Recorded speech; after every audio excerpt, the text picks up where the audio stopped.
Ich habe mit António Costa I just briefly spoke with António Costa about my conversation yesterday with the Emir of Qatar. We will delve deeper into that shortly. We assess the situation in this conflict as equally critical. I share the critical view of the Council President regarding the changes in Doha yesterday. We also agree that Qatar has so far made a very important contribution in the mediation efforts for a ceasefire in Gaza. We want to focus all efforts on quickly achieving this ceasefire now. And we are therefore also in talks with many parties involved in the region. I must say a word about the current events in Poland.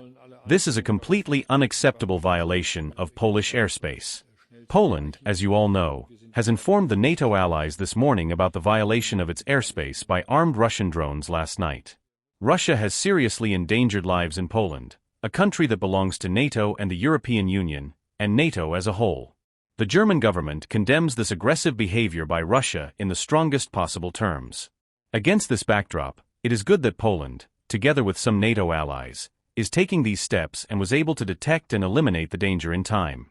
Poland, as you also know, invoked and informed NATO on the basis of Article 4 of the NATO Treaty. Overnight events in Poland are a clear demonstration of this. We stand in full solidarity with Polish people after the unacceptable violation of their airspace. We are and will remain fully engaged with Ukraine.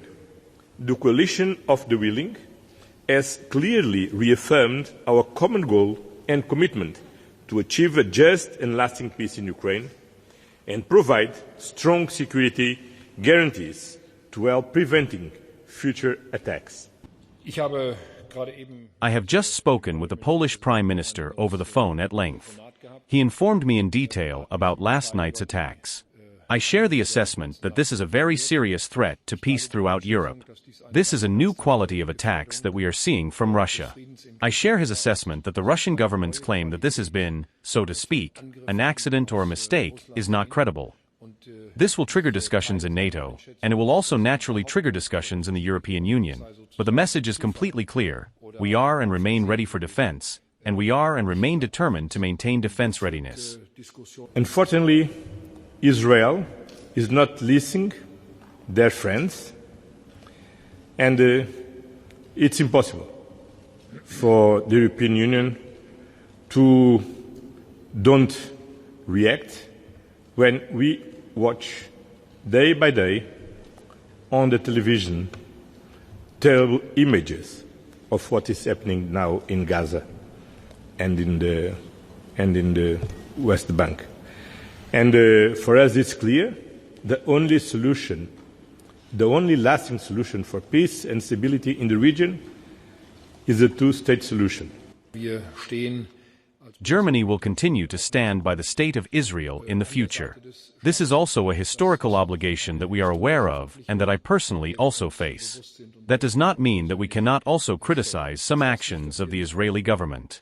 I have done so repeatedly in recent weeks, initially in personal conversations with the Israeli Prime Minister and then also publicly. I have also spoken out about the actions expressed yesterday afternoon. It was an act of war against international law carried out by the Israeli army, involving a territorial violation of Qatar. I would first like to wait for the internal discussion in the European Council, as well as the discussion within the coalition. We in the coalition agree that Israel's actions are not acceptable.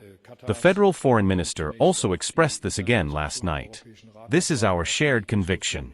We will not demand the recognition of an independent state of Palestine at this time.